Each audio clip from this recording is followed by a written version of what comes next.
At this time, it's my pleasure to turn things over to Brian, who will get us started. Brian? Thank you so much, Emily. It's a real honor, real pleasure to be with all of you today, and thanks for joining us as we talk about a topic that is certainly near and dear to my heart.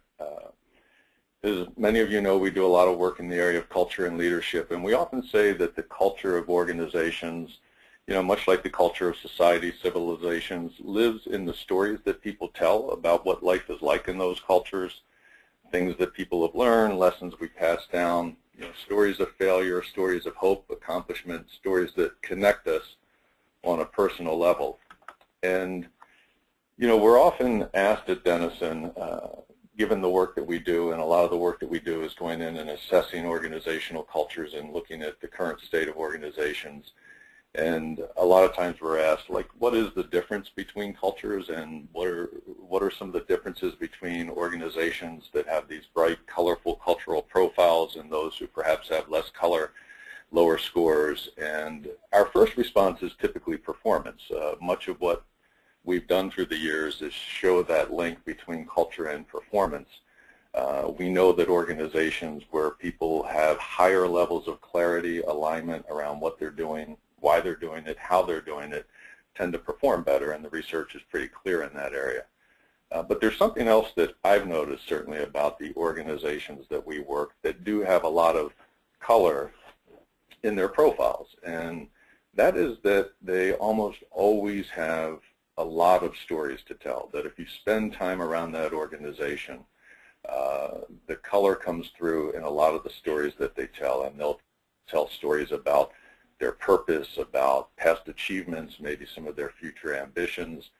They'll tell stories about their culture values, their values in action, how people come together and resolve complex situations or solve problems in a very coordinated way. You'll often hear stories about significant team triumphs or team accomplishments, unique capabilities or skill sets that people might have. And we also hear stories about how they serve their customers and other key stakeholders, maybe lessons learned over time, successes that they've learned from, failures they've learned from, change initiatives that have perhaps transformed the way that they work. And at Denison, we've been very fortunate through the years to work with a really stunning range of organizations and leaders from all over the globe. People who are striving to do what they do better, to try to connect with their workforces, to create a common sense of purpose and achievement. And I never take that opportunity for granted. And the collective discussions that I find myself having, that we find ourselves having with leaders and employees, they're always challenging, they're sometimes intense, they're often very inspiring. But one thing I know is that certainly throughout my career, some of the most memorable and impactful things I've learned have happened as I've sat and listened to people telling stories about them, their leaders, their organizations.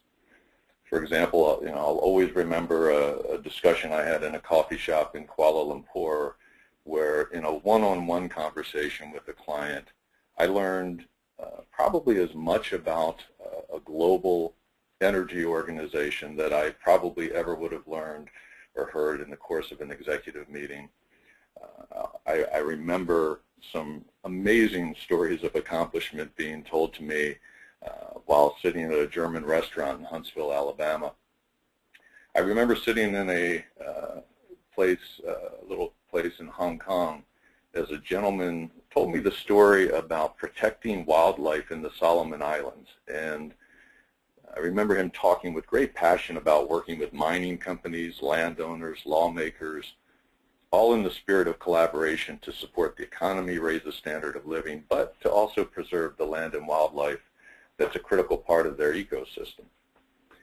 And I remember hearing stories last summer as I was having dinner in Beijing and learning about a new client, a client that had started out in the guard shack as their offices in 1984. They had 11 employees, $25,000, and the stories that they told and shared that have created an organization today that is not only the #1 PC seller in the world, but 54,000 employees and $39 billion in sales.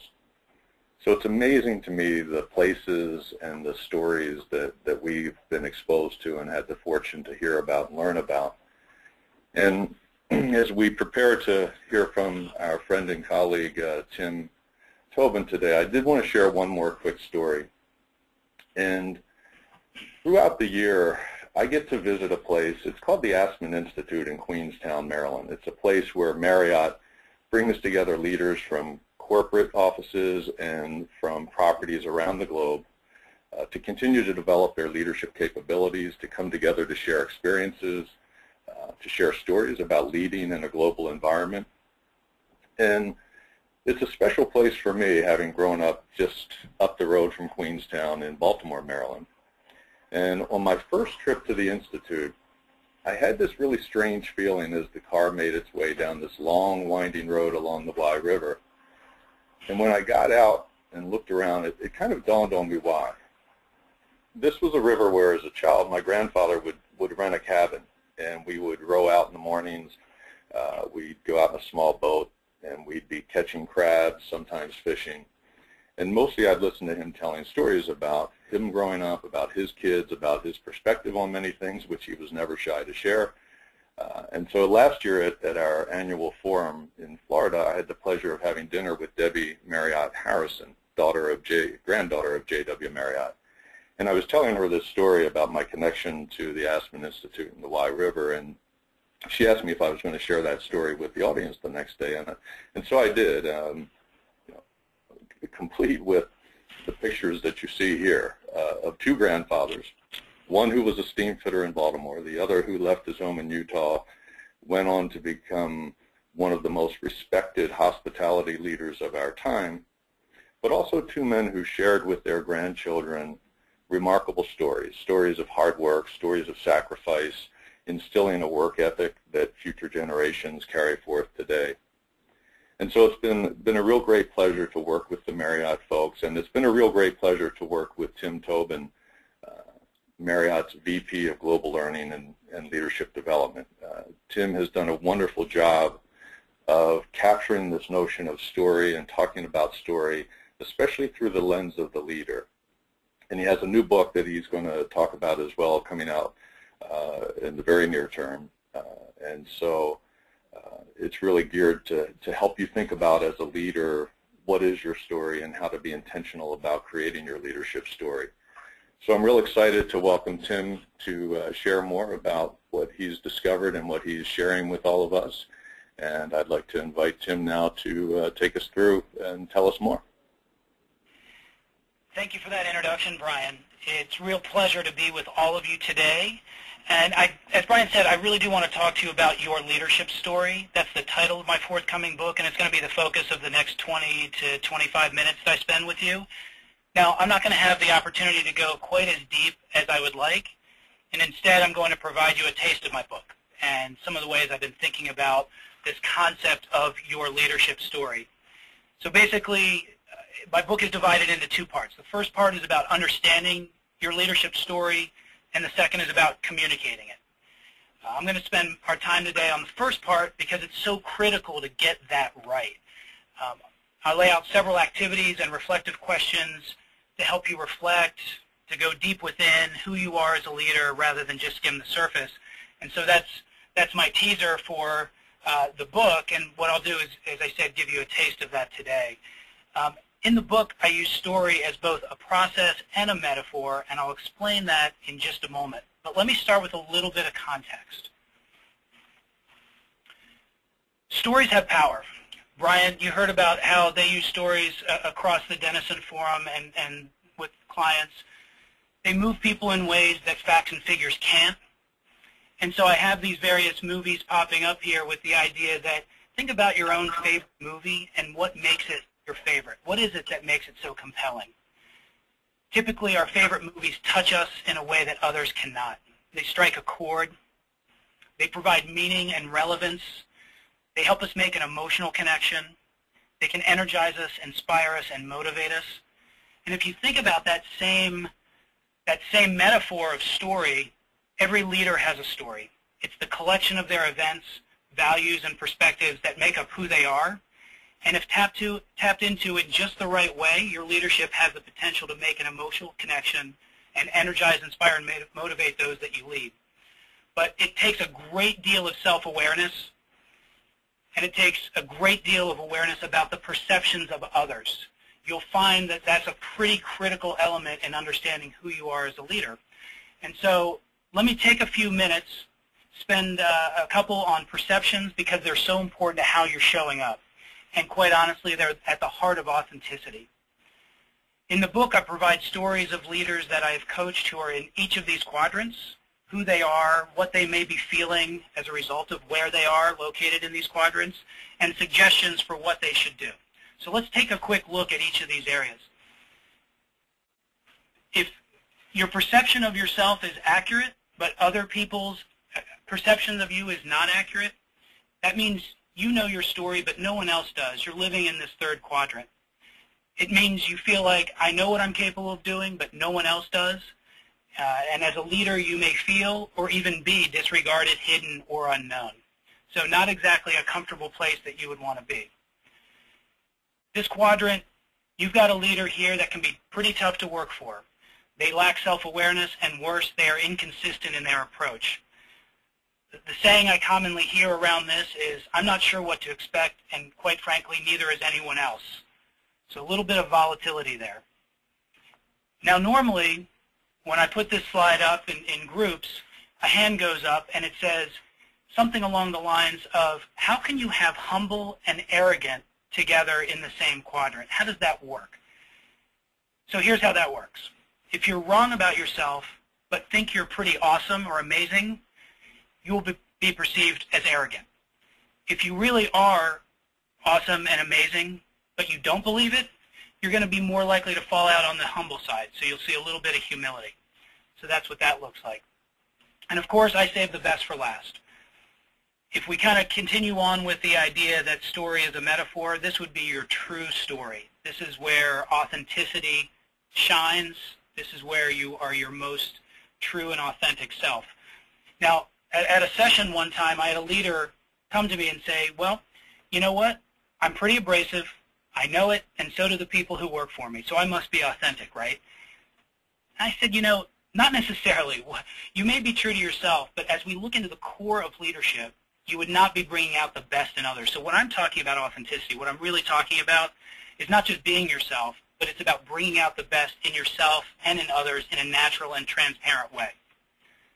So then that gets us to, the more you can understand your leadership story, who you are as a leader, how you want to act, what you value, the greater authenticity that you are going to have.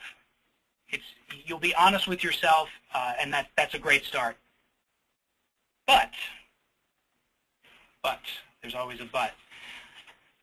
The idea here is that you are not the only author of your story. So let me take a quick poll here. In order to be the author of your leadership story, it is most important to, and if you follow the poll question, take a few seconds and fill that out for us. Love to get your responses, and then we'll move on from there.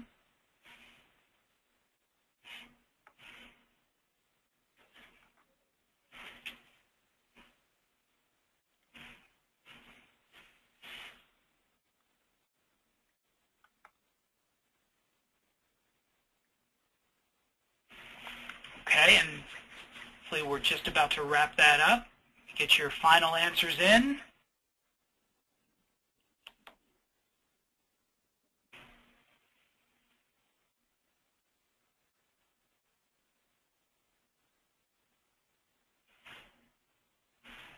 Okay, so for those of you who chose D, you were exactly correct. It's one of those nice little multiple choice questions. Really, the way you want to do it is you want to be able to reflect. You have to be self-aware. You have to ask yourself questions. What happened and why? What did I learn? You need to set goals. What do you want? What do you want to be as a leader? Who do you want to be as a leader? How can you align your perceptions with others? And then you need to take action. Like any good development plan, what would you do the same? What would you do differently? How will you help others learn? And that's really what we're striving for here. The more you can do that, the more likely you are to be the owner or the author of your own leadership story. So here's what we have to think about. You're the actor, you're the writer, and the director of your own leadership story. There's no script. You act in the moment. You initiate ideas. You provide a bigger view as a leader. You allow for ideas and creativity. Sometimes as a leader, you can let your imagination run wild. Other times you need to focus. And quite often, you're required to improvise. So we need to think about how we can better prepare ourselves for that. And so this is the process piece that I referred to. So using story as a process, think about it in this way. What is it that all great stories have in common? So every great story has a plot. The way I think about it is, why do you do what you do? What's your sense of purpose? What is it that guides your decisions and your actions? When it comes to a great story, no story would be complete without some great, compelling characters. This is both in terms of the quality and quantity of relationships, not to mention who are your protagonists and antagonists. Now, I'm not trying to make you think that the world is out to get you and there's a bunch of antagonists, but oftentimes, as we look around at the characters, there may be some detractors that are taking us off from our core mission as a leader. Conflict. Many people, when they think about their movie or their favorite story, they think about what's so exciting about conflict, and that's what draws us in. However, when it comes to our own personal story, we might want to minimize the conflict. But this is really where we're talking about the struggle. It could be an inward struggle, like uncertainty about your capabilities as a leader, or self-confidence. And it's also about how you handle conflict with others. It's not just about getting results, but it's about how you get them. So think about how you're going about it. As we move on to the next area, every story has a theme. Your leadership story is no exception. And when I think about theme, I'm really thinking about this is the main idea. And in leadership terms, it's your knowledge, it's your skills, your expertise. What are you known for as a leader? And finally, the setting. Setting is your environment. What is it that allows you to be at your best? So let me go quickly through each of these. In the book, I include 5 activities, 5 reflective questions, and some anecdotes for each one of these. So it could really help you dig a little bit deeper and look within and come up with some ideas for who you are and who you want to be as a leader. Although I'm going to be moving relatively quickly here, just in the interest of our conversation today, I would encourage you to take your time and go slowly. Reflect about what each of these areas mean to you. And when I coach people, I tell them you can only expect to get what you put in. So think about it in those terms as well. So if we start with this notion of plot, if you don't know where you're going as a leader, you can't expect anyone to follow you.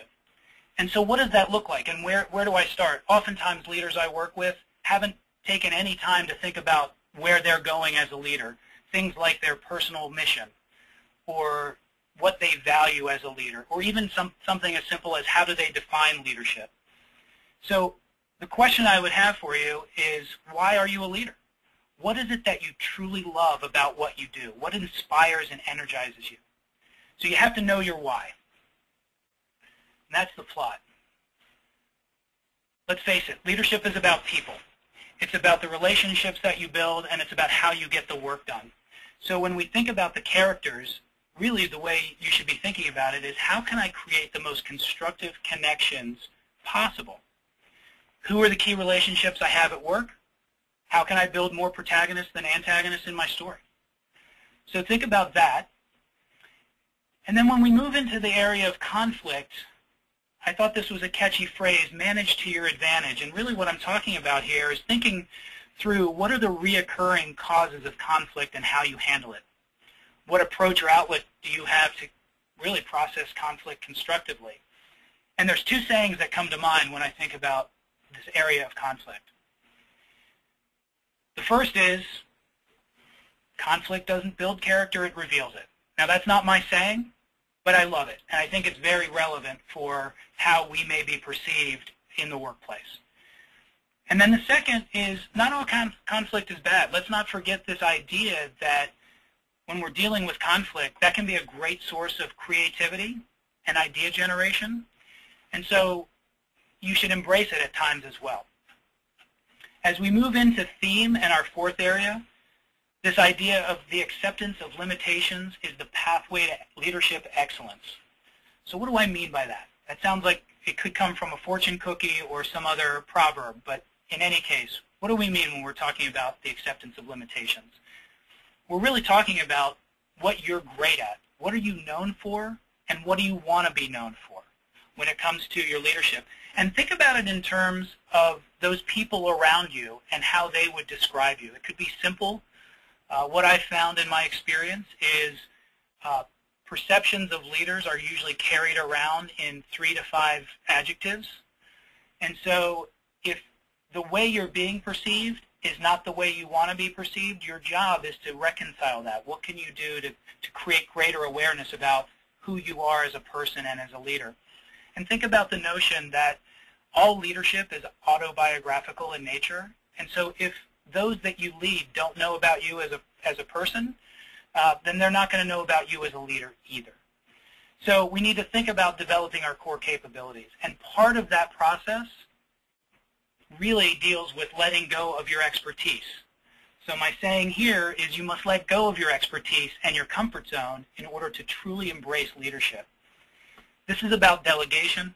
This is about developing others, but is allowing them and you to be at your best so that you can truly embrace leadership. And what I mean by that is too often people think about their career in functional terms. I'm an accountant. I'm a marketing professional. I'm whatever they are. But if we just took a little bit of time to say my profession is a leader, I think we might look at it a little bit differently. So the setting, I like the saying that I have here, find your flower shop, and there's a little story behind it. And so let me just take a few minutes to tell you the story about Find Your Flower Shop. So an attorney friend of mine made a tough decision to change careers. She had had really quite a successful run as an attorney, and upon some soul searching decided that she would rather be a part of something that brought happiness, beauty, and joy over the daily grind that she had been experiencing. So she decided to take a job at a flower shop. And I thought that, one, it was pretty courageous. It required a significant amount of planning on her part. And the point I want to make with regard to finding your own flower shop is I'm not suggesting that you all quit or go find a new job. This is not about going and putting in your notice at the end of this webinar. What it really is about, it's about finding or even creating an environment where you can be at your best, and as a leader where you can allow other people to be at their best. Now that's going to take sometimes some level of thought, some level of planning, but the question here is how can you make the most of your setting? Now think about this. Many people have heard the saying, the grass is greener on the other side. What I would suggest to all of you as you think about your leadership story is honestly, the grass is going to be greener where you water it.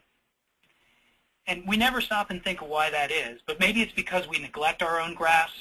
Sometimes we stop watering it and it dries out. Sometimes we let some weeds grow instead of pulling them out. And sometimes we fail to recognize that new seeds need to be planted where the grass has become bare. So in order for something to stay in bloom, you have to nurture it, really no matter what side of the fence that you're on.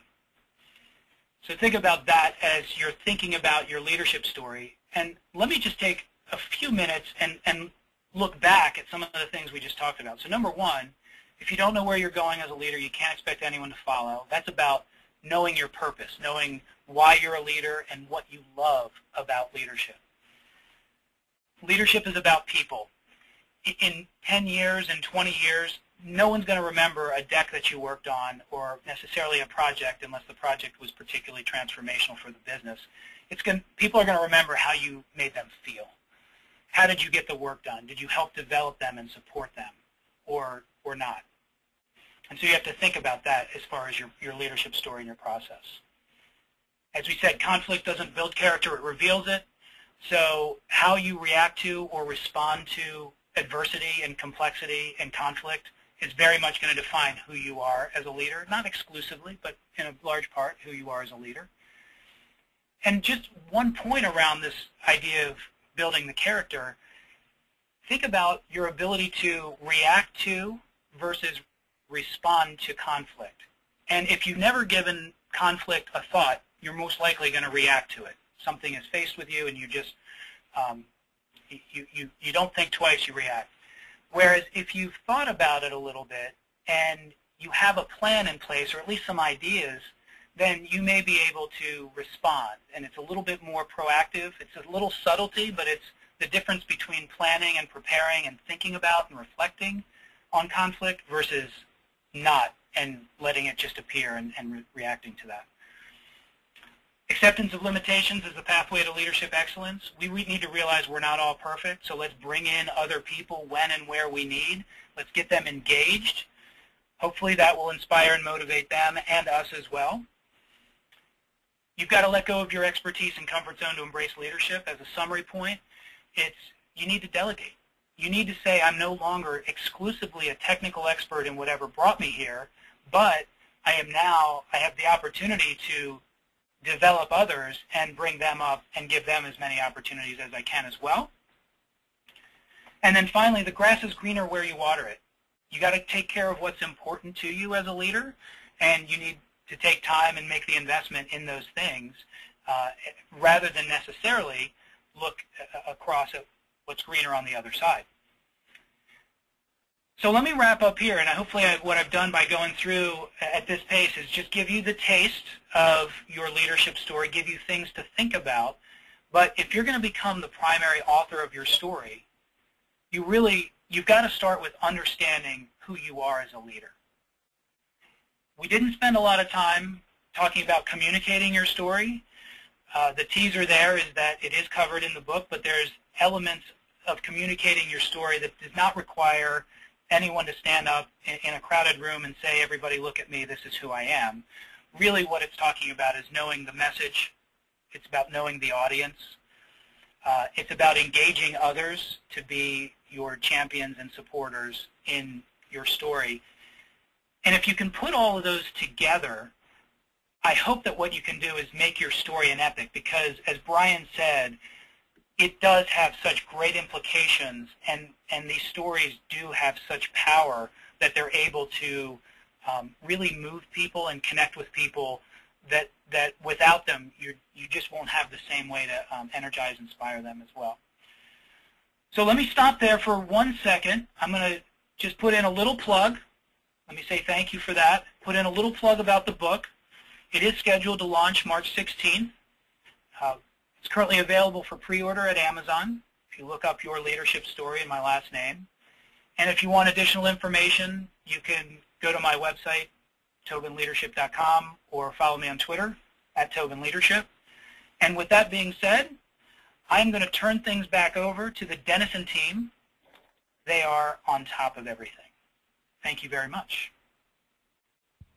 Thanks so much, Tim, and thanks, Brian.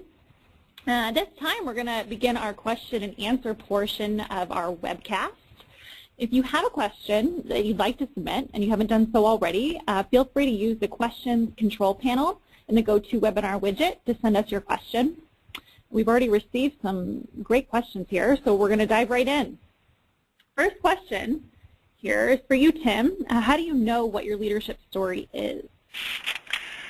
Well, it really starts with a few things. It starts with self-awareness, and that's sometimes easier said than done. And I'll give you a personal example where for a while, many years ago, I was leading how I wanted to be led. And I just assumed that everybody loved that, and it was great. So my self-awareness was that I was doing a really good job. I came to find out through a couple of ways. One is some feedback from my supervisor, but also through a 360 assessment that my leadership was not being interpreted the same way that I thought it was. So what I would recommend is whatever you think your self-awareness is, find ways to validate that, either through a 360 assessment. I think that's great. That's kind of an easy, safe, comfortable way to talk about how you're showing up as a leader.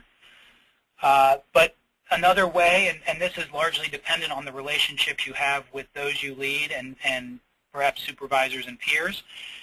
If you have good, strong relationships with them, this is a lot easier to have just open, honest conversation about, how did I do at that meeting, or,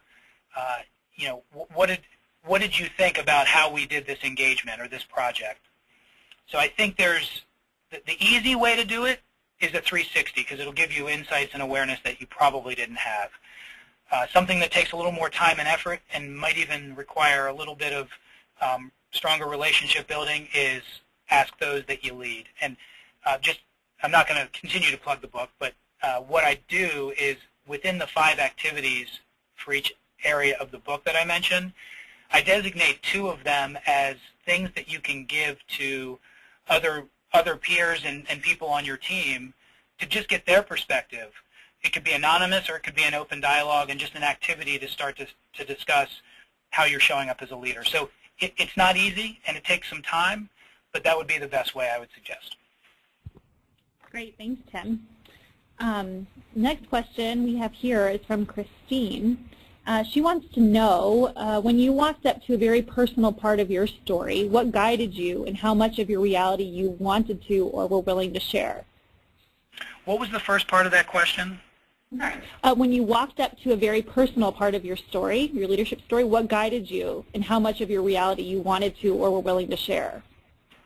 Well, I think it's the interest for me personally in continuing to improve and get better as a leader, and not for the sake of my own personal ego, but for the sake of those that I lead. And what I mean by that is if I can help those that I lead be better as people, as employees, whatever the case may be, my willingness to look in the mirror and take a really close look is a bit inspiring and motivating to me, because then, not only am I getting better, but I'm creating a better, whether it be a work environment or better series of opportunities for those that I lead. So that to me is exciting. It's what makes leadership really worthwhile. And honestly, I will say this as a kind of a caveat to everything I just said, or maybe it's an addendum, is that I didn't get it right the very first time. So I didn't just look in the mirror and say, I'm going to look deeply within and this is who I am, and then I checked that box and I moved on. One exercise that I went through that was extremely powerful for me was coming up with my own leadership vision. And that iteration took probably several months of me saying, is this who I am? Is this what I'm about?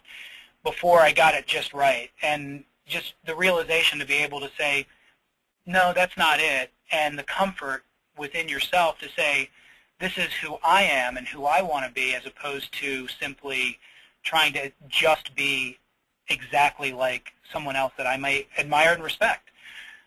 But taking bits and pieces from what I admire and respect about them and then turning that into my own voice, if you will. Yeah, that's great. Thank you. Another question is coming to us from Stuart, and Stuart wants to know, how can a leader engage so story becomes a vehicle for leadership growth within the organization? Well, there's a number of ways, and I think when we talk about engaging others, so I think anytime you involve people, the first point is a lot of times we just don't talk about leadership. We just do it and expect that it's just going to go perfectly.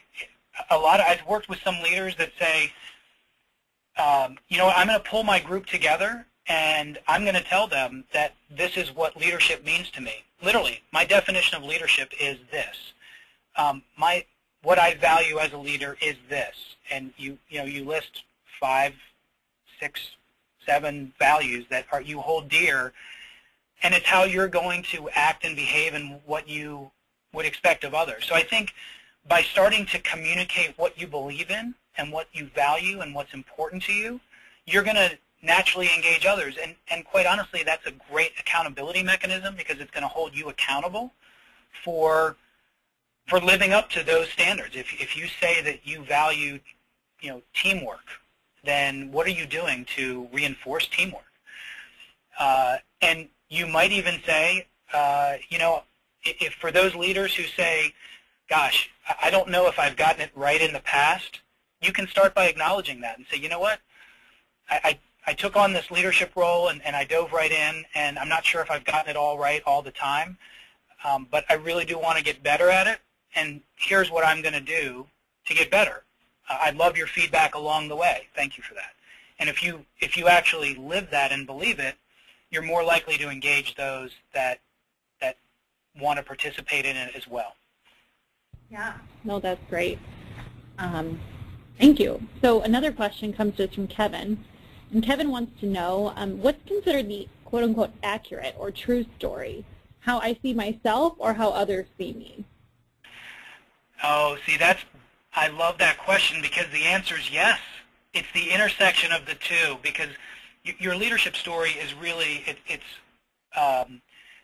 kind of a paradox between, do I own it, am I the sole author, or is it held in the perceptions of others? And if you remember the quadrants, the answer is yes to both, because I may think I'm terrific, but hopefully I'm smart enough to know that there's room to grow and there's areas that I'm not perfect in everything as a leader. And so there's that self-awareness that these are the things I do well and I'm okay with that. And then the second is then let's get the perspectives of others in a couple of the ways I gave earlier, whether it be 360 or just good, honest conversation with the team, that say, oh, wow, I didn't realize I was being perceived that way. So let me give you a real tangible example. And I'll use myself as an example, because I used to lead by providing a tremendous amount of autonomy to those I led. And I would set a vision, I would set expectations, and then I would send people off and say, okay, go forth and conquer, go do this project. And let's check in on a periodic basis, whether it be weekly or biweekly or something along those lines. And so I thought I was doing pretty good, because, again, that's how I might have wanted to be led. What I came to find out is that worked probably about 70% of the time with my particular team. But the other 30%, there were a handful of people that said, I really would like you more engaged. I really would like your expertise along the way, or to check in more often. And I didn't know that until somewhere down the road where I had this honest conversation with people I led. And I use myself as an example there because it's a little near and dear to my heart, but I see that with leaders elsewhere too. They're so busy doing that they don't take time to pause and reflect on how they might be showing up, and not just how they are for the sake of them, but how other people on the team, what the needs of the people on the team really are, what they're driving at. And that's not to suggest that you need to be completely flexible and pliable and change with the wind, but it's to at least have the awareness that someone on the team might have slightly different needs for information and support and direction than somebody else. And you just need to at least have an open conversation around that. Otherwise, they're left to their own imagination just to say, I guess this leader doesn't think I'm important enough to spend time, where that's not the case at all. So perceptions can be twisted. You have to monitor them quite often. Yeah, no, absolutely. Absolutely. Great point. Thank you. Christine has another question for you. She wants to know, how has doing this work changed your identity as a leader? Or have you seen others you've coached change their identities as leaders? Yes, it's changed quite a bit. And I've often had the question of, well, Tim, what's your leadership story? And on the one hand, it's still evolving. I'm still trying to figure that out. And on the other hand, there's many elements of my story that I kind of bring to life in the book, and just different situations that, had I given it more thought and planning and attention, or had a clearer direction, clearer purpose, I might have acted a little differently as a leader. So for me, it's created a great amount of self-awareness, not just in writing the book, but in also everything that led to writing the book. And some of the cases, over my career, I've worked with a number of leaders who probably could have been in a much better situation had they either believed in themselves a little bit more, or had they set a clearer direction for them and their team. An example, I'll just give you an example that doesn't involve me. There's one leader I worked with named Jeff, and Jeff was the consummate humble leader. And when you saw him close up and afar, immediately likable.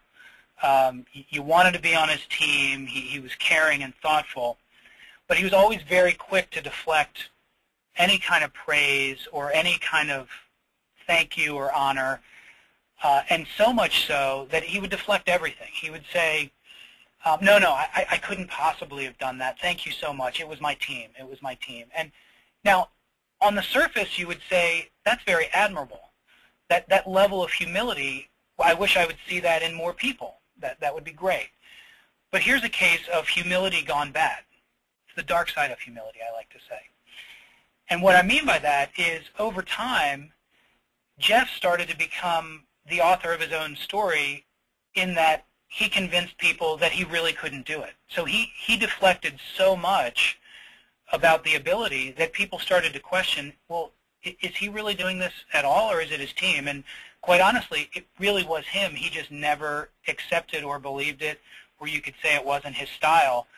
And so it probably took him a great deal of self-awareness about that, and many conversations with him, which I had, and then a bit of a plan. And you don't want to come across at the opposite extreme where you're taking credit for everything, but there's a fine balance in leadership, and you need to say, well, you know, what we got to the point with Jeff is to say thank you. Just really say, wow, thank you for that compliment. And so as he accepted the compliments, people still recognized that his team had a lot to do with it. But my point is, I've seen that transformation in a number of leaders. That's just one example that I'm happy to share with you. Yeah, hey, Tim, this is Brian. I wanted to jump in and offer a comment and perhaps a question as well here. You know, one thing that I took note of as you were talking was this notion of leadership as a profession, and I thought that was a real interesting way to think about leadership, because I do believe that many of us, myself included, or I should say not many people, I think, start out with the idea, as they're younger growing up and thinking about their lives, their careers. It's pretty rare that you hear somebody say, I want to be a leader, right? You hear people say, I want to be an engineer, I want to work in science, I want to work in math, I want to, work in healthcare, whatever it might be. And as we pursue those interests, sometimes, and maybe oftentimes, that then leads us to a place where we're in the position of leading others and managing others. And I think, in many cases, unprepared. That would certainly be how I would describe myself as I first started managing and supervising others. I felt like I knew the sort of technical skills I needed to do some of the work I was doing, but I certainly didn't feel like I knew what it meant to be a leader. And I think that idea of, what is it that I'm trying to do as a leader? What does leadership mean to me? I find myself a lot of times working with folks and just asking that basic question. When you think of a leader, what is it that you think of? What are the things that you think of when you think of successful leaders? What are some of the things you think of when you think of less successful leaders? And getting people to articulate that. And I know you said part of it is being clear about what you value. And as I heard you talk about that, it took me back to some of my early research when I first got interested in the subject of culture.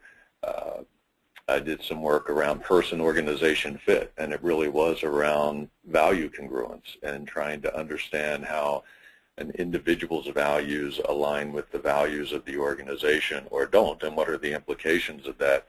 And I'm just curious if you find that as people go through this process, as they start thinking more clearly about their leadership story and who they are and what they're trying to accomplish, the implications that potentially has both in terms of career, company, fit with the organizations they're in? Is that something that you would expect might come up?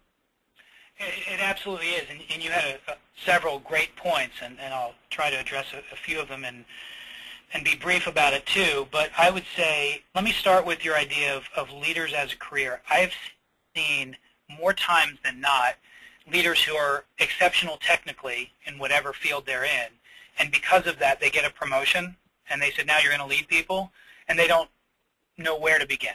They have no idea. And so hopefully, whether it's through your own personal network, and you have mentors or you have people that you can go to as trusted advisors, or there's training within the organization, or there's something. Because leadership is complex, and you can't just take really smart, capable, technical people and then say, now go lead, and you'll figure it out on your own. And I think more times than not, the expectation is people are going to figure it out on their own. So you've got to spend some time thinking about what it means. What I'm suggesting is a way to go about thinking about that. Even the most experienced leaders rarely have sat down and said, this is what my values are. Some that have gone to a training session may have, or rarely do they write down, this is what, I'm going to write my personal definition of leadership. Because if you say things in your personal definition of leadership, like set a clear and compelling vision, what are you doing to set a clear and compelling vision? If you say things in your definition about developing others and providing opportunities for growth and development, what are you doing to live up to those things? So the flip side of that coin is, even if you don't sit down and put pen to paper and define what leadership means to you, your behaviors are already sending a message about what you believe it to be. And if you're spending time in meetings and you're not spending time developing people, it doesn't matter what your definition is, because people are reading it and they're interpreting it as, we're not a priority, but maybe that project or the business results are a priority. And I'm not suggesting we should, lead in absence of business results. I think that's an important element too. But the complexity of leadership is that you need to weave all of these together. Again, it's not just getting the job done, but how you do it. And then your third point is about fit. And my advice, well, my observation is, you're absolutely right, Brian. There is something very critical to fit. And when I talk about setting with regard to your story, it really is finding that place that allows you to be at your best. I know many leaders who maybe struggled in an organization, and they picked themselves up, and whether through coaching or through various relationships, turned it around, and they were quite successful in their current organization. And I've also, excuse me, I've also known a series of leaders who moved on to a new organization, and where they were struggling at one, they went to another and they flourished. And to me, that is the best example of fit that you can imagine. That person didn't change. They just found an environment that allows them to be at their best. And sometimes you need to take a proactive course of action to say, I'm going to create an environment that allows me and others to be at their best. And there's a realistic point that says, maybe I do need to look and find another environment that's going to allow that.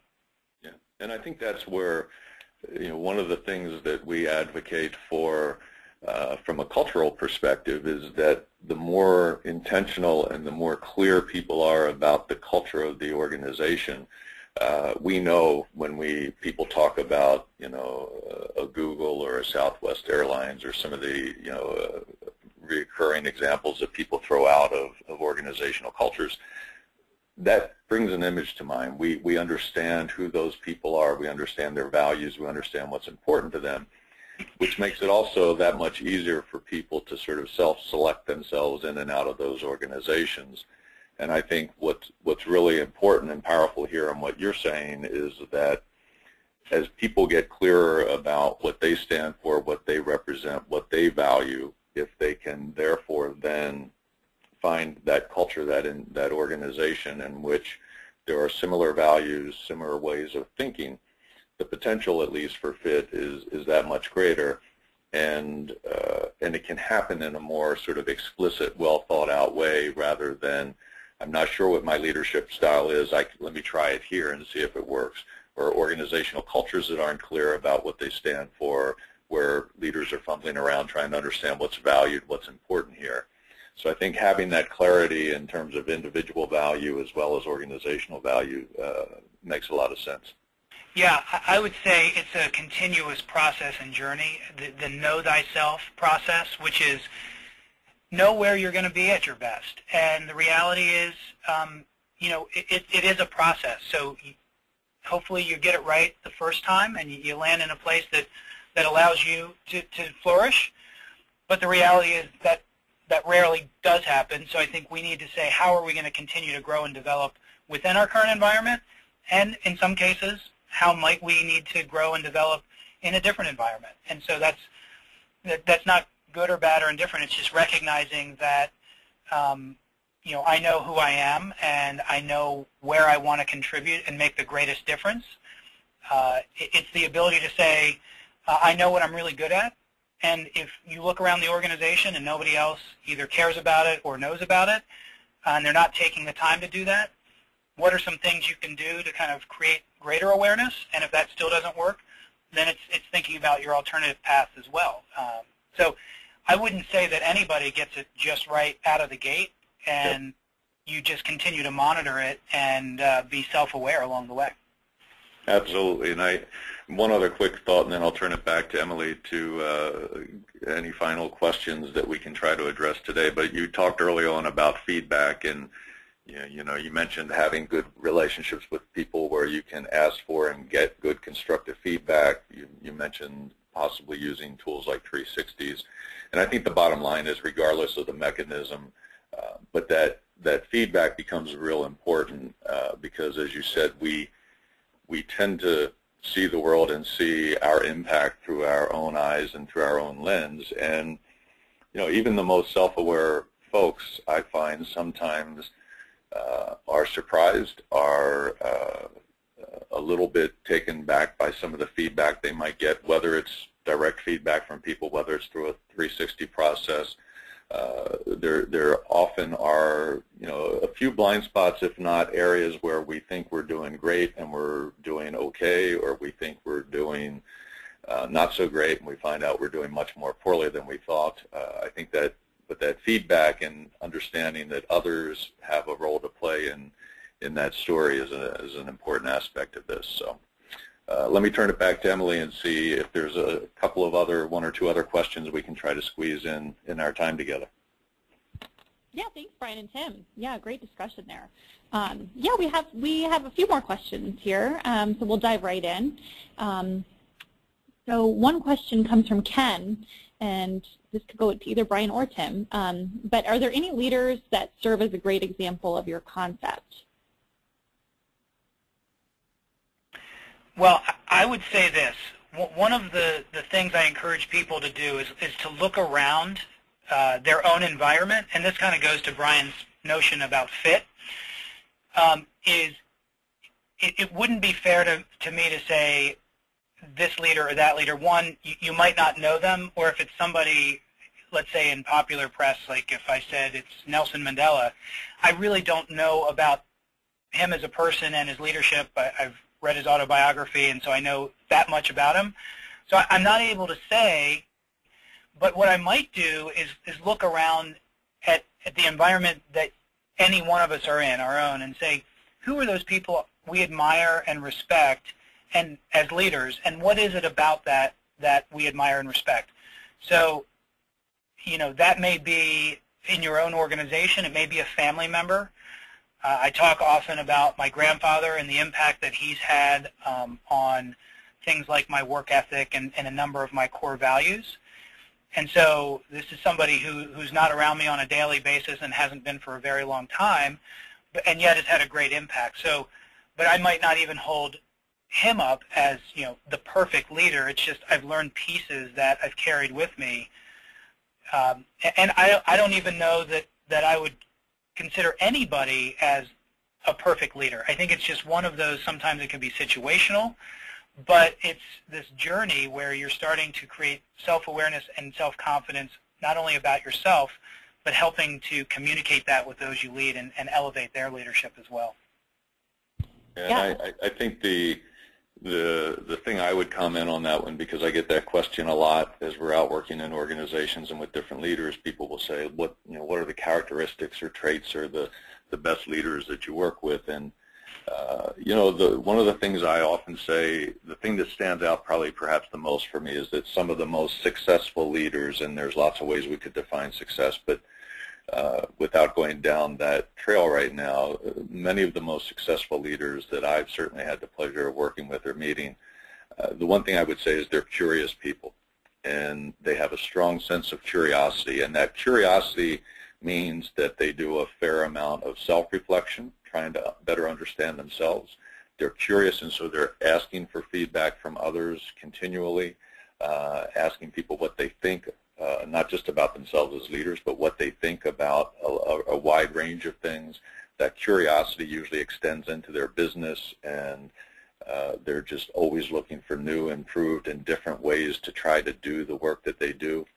So, again, without, like Tim said, really naming names, I would rather just say that among the most successful leaders I've ever experienced, curiosity was one of the strongest traits.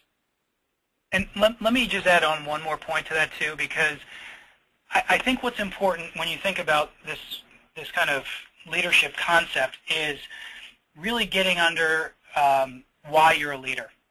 So the leaders that I've seen most effective and successful are doing it because they want to have the greatest impact on the greatest number of people.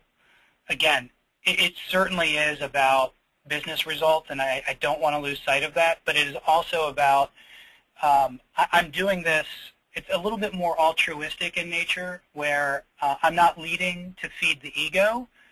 And by the way, there's plenty of examples, historical examples, that you have narcissistic leaders and they're in positions of great power. So it's not as if you can't be effective there. But how could you be even more effective if you are developing future leaders, if you are open and aware of maybe some of your own shortcomings so that you can fill those voids and create opportunities for others? That's where I think the real power of leadership is impacting those beyond yourself. I think that's a great way to think about it and a great way to summarize this. And I know we're at the top of the hour here. So, Tim, first thing I want to thank you a lot for sharing your story with us and the insights around the book. I'm really looking forward to getting a copy of it myself. And I'll let Emily maybe wrap us up with any closing comments on your end. Perfect. Yeah, thank you, Brian, and thank you, Tim. Great question and answer session there. And so before we end today's session, again, I'd like to formally thank Tim and Brian for a great discussion. We're going to be providing a link to a recording of today's session, as well as the slides that were presented in an email. So look for that in your inboxes shortly. So again, thanks a lot, and everybody have a great afternoon. Thanks, Emily. Thank you. Thank you.